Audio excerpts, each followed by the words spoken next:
ये बोलते हुए मीना अपनी दादी सास के पैर छूने के लिए झुकती है कि दादी सास जोर की लात मारती है।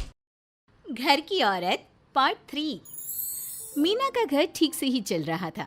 मतलब अब सास और बहू दोनों कमा रही थी, खुद की जिंदगी जी रही थी, मिलजुल कर रह रही थी। लेकिन कहते हैं ना, दुख के दिन नहीं टिके तो सुख के दिन कैसे।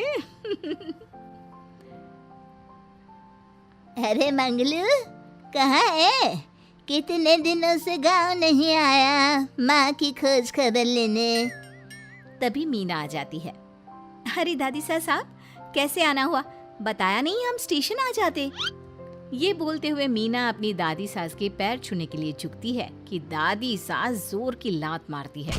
बड़ी आई, कैसे आना हुआ? मेरे पति का मकान है ये। और तेरे बाप ने क्या दिया जो तू पूछ रही है, हैं? और ये क्या पहना है? न साड़ी न सर पर पल्लू, बात बात पर जबान खुलती है।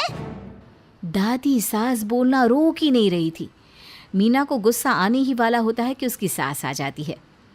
क्या बात है मीना, कौन चिल्ला रहा है? मैं हूँ मंगलू की दुल्हन। बहुत चपर चपर कर रही है ये मीना बहू। इसकी जुबान पर लगाम लगवा ले। मम्मी जी, मेरी बहू है, घोड़ा थोड़ी ना है जो लगाम लगवा दूं।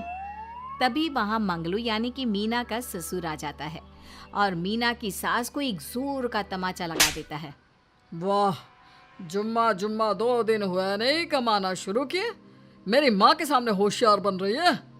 मैंने बुलाया है माँ को, ये रहेंगी तो कम से कम इस घर की औरतें औकात में रहेगी। अरे जब से कमा रही है सर पर चढ़कर नाच रही है। चिंता न कर मंगलू, मैं आ गई हूँ ना। दोनों को लाइन में लगा कर रखूंगी। दोनों बहू ने मेरे मंगलू की जिंदगी खराब कर रखी है। तभी वहाँ पोता यानी कि मीना का पति आ जाता है। पोता जो कि दादी का दीवाना था। दादी दादी, मुझे क्यों नहीं बताया कि आप आने वाले हैं? मैं गांव आ जाता कार लेकर आपको लेने। अरे तू तो जानता ही है, कार में बैठ नहीं पाती। पता नहीं, बहुत दिनों से लग रहा था कि तू और मंगलू परेशान है। आज मन नहीं माना तो आ ही गई मैं।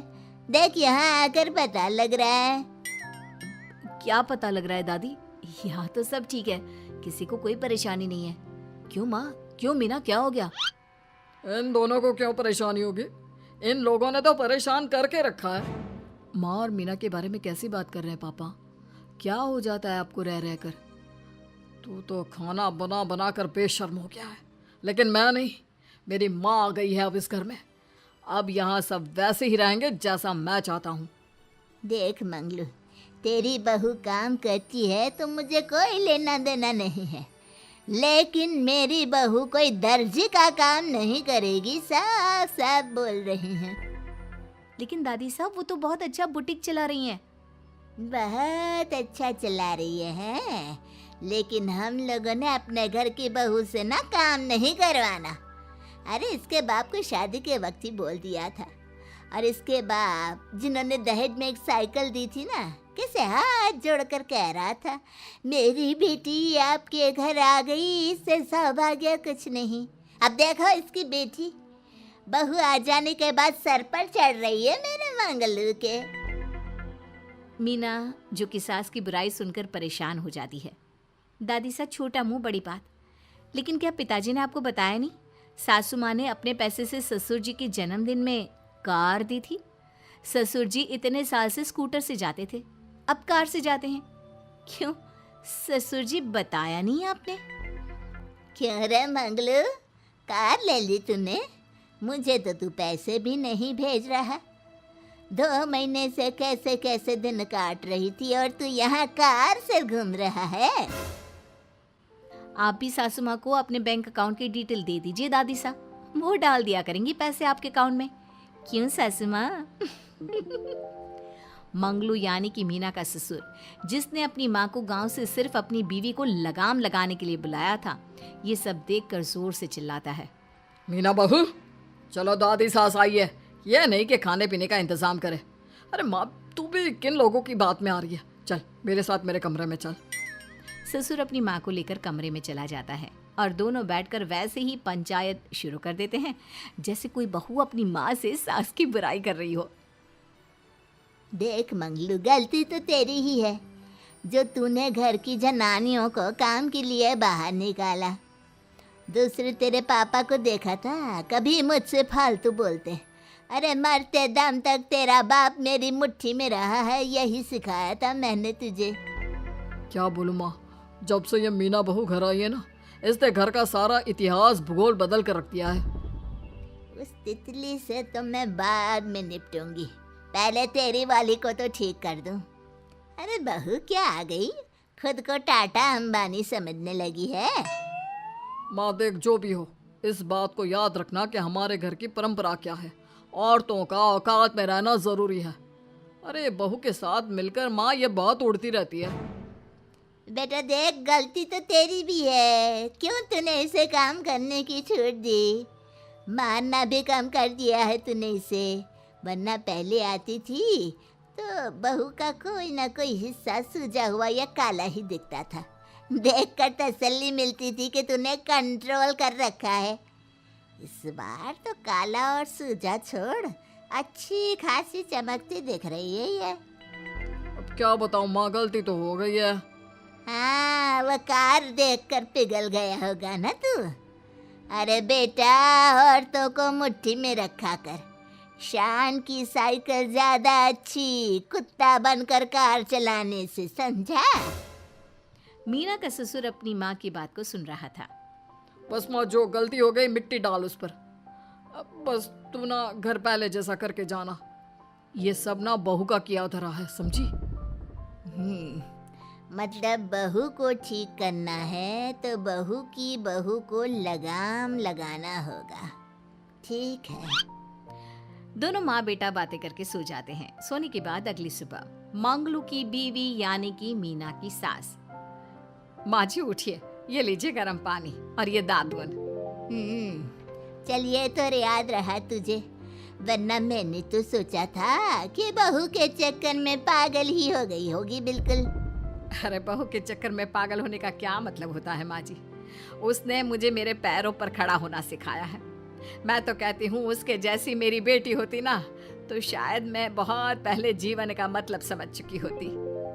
तो दादी सास को समझ में आ जाता है कि सारा मामला मीना पर जाकर ही ठीक होगा। वो सोच लेती है कि अपनी बहू को छोड़कर पहले मीना को सही करना है। फिर अगले रोज, अरे मेरे पोते के पास तो मेरे पास बैठने का वक्त भी नहीं है, हैं? अरे कैसी बात करती है दादी, तेरे लिए तो मैं नौकरी भी छोड़ दूं। नौकरी नहीं, तू ना बीवी छोड़ दे, खुश हो जाऊंगी मैं। नीरज हैरान हो जाता है कि उसने तो मजाक किया था, दादी ये क्या बोल रही है। कैसी बात कर रही हो दादी, मीना ने तो सारा घर संभाला हुआ है। पहले तो घर गिरा जा रहा था ना। तेरी मीना के आने के पहले ना घर में चूल्हा जल रहा था, ना कोई रोटी खा रहा था, क्यों? नीरज को दादी बीवी के खिलाफ खूब कान भरती है। तू सही कह रही है दादी, औरत पैर की जूती और हाथ की मुट्ठी में ही ठीक लगती है। मीना ने ना सिर्फ घर का माहौल बिगाड़ा, माँ को भी पिताजी की इज्जत करनी छुड़वा दी। अब ठीक बोल रहे हो, घर को बिगाड़ने की मेन जिम्मेदार तो मीना ही है दादी। अभी उसे ठीक किए देता हूँ। तभी वहाँ पिता भी आ जाता है। देख बेटा, तो रोटी कम खाना मंजूर, लेकिन इन औरतों के आगे झुकना मंजूर नहीं। तेरी दादी ने घर की परंपरा बनाकर रखी, मजाल कि मेरा बाप मेरी माँ के सामने कुछ कह लेता। पर पापा एक बात पूछनी थी। रहने बेटा, तू ना कंफ्यूज है जीवन में, तू ना कंट्रोल कर पाएगा अपनी जनानी को। मंगलू, मेरी तो टिकट ही करा दे गाँव की। तुम लोगों के घर तो मर्दों की कोई इज्जत ही ना है, और ये मेरे घर की परंपरा ना है, मैं चली। अरे ना ना दादी, मैं तो बस देख अब मैं कैसे कंट्रोल करता हूँ इसे कल। फिर अगले रोज मीना ऑफिस के लिए तैयार हो रही थी कि देख मीना, आज मेरे दफ्तर से कुछ लोग खाने के लिए आ रहे हैं, तो शाम के खाने में, लेकिन आज तो मेरी मीटिंग है, फिर घर आने में मुझे देर हो जाएगी। तो मैं क्या करूं? बोला ना शाम को खाना बनाना है तो बनाना है, समझी। मीना को पति की बात अजीब लगती है, पर वो दादी सास के सामने कोई भी ड्रामा क्रिएट करना नहीं चाहती थी। ठीक है, मैं शाम को जल्दी आ जाऊंगी। अच्छा क्या खाना है प्लीज जल्दी से बता दीजिए। पर बेटा तू तो बहू सास को चुप रहने का इशारा करती है, लेकिन पोते को तो लड़ना था। वो मीना पर जोर से चिल्लाता है। मीना देख, ज्यादा हीरोइन मत बन। आज ऑफिस जा रही है तो जा, लेकिन सुन, तुरंत रिजाइन देकर घर आ जाना। ना मुझे तेरी कमाई चाहिए, ना ही तेरी नसीहत। आज से घर में वही होगा जो मैं चाहूंगा, समझी? अरे कैसे लैंग्वेज बोल रहे हो, ये तुम्हारी बोली नहीं है। कौन सिखा रहा है तुम्हें? तभी दादी सास आ जाती है। क्या बोलना चाह रही है बहू? मैं मुन्ने के कान भर रही हूँ, हैं? हाँ मुझे तो यही लग रहा है, वरना हम लोगों का घर अच्छे से चल रहा था। सभी मिलजुल कर एक दूसरे को इज्जत देकर रह रहे थे। लेकिन अब तभी मीना को उसका पति जोर से डांटता है। सास बेटी बहू की लड़ाई को बर्दाश्त नहीं कर पाती। देख नीरज, बहू को डांटना या फिर बहू के साथ गलत व्यवहार, ये सब मुझसे बर्दाश्त नहीं होगा। वाह रे वाह, सारी जिंदगी जो पति की डांट और मार खाती रही, अब बहू को थोड़ी सी डांट क्या पड़ी, गुस्सा आ गया। हाँ माँ, क्या हो गया? मैंने तो मीना को कहा कि देख नीरज, मेरी बहू को कुछ नहीं कहेगा तू। ये माँ ही होती है जो अपने बेटे को औरतों की इज्जत करना सिखाती है, लेकिन कोई औरत अपने बेटे से बहू को मारना या डांटना सिखाए तो ये शर्म की बात है। मैं नहीं चाहती कि तू औरतों की इज्जत ना करे, जबकि मैं खुद एक औरत हूँ। दादी सास बहू की बात सुनकर शर्म से सर नीचे कर लेती है। सच कहा सासू माँ, एक रानी ही अपने बेटे को राजकुमार की तरह पालती है जो दूसरी औरतों का सम्मान करे। काश दादी सास भी पिताजी को अच्छे संस्कार दे पाती। मीना की बात सुनकर दादी सास उन लोगों से माफी मांगती है। मैं समझ गई बहू, औरतों की बेइज्जती करने को घर की परंपरा समझती थी, झूठी शान समझती थी।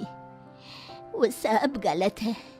औरतों की इज्जत से घर में माँ लक्ष्मी और सरस्वती का वास होता है। मुझे माफ कर दो।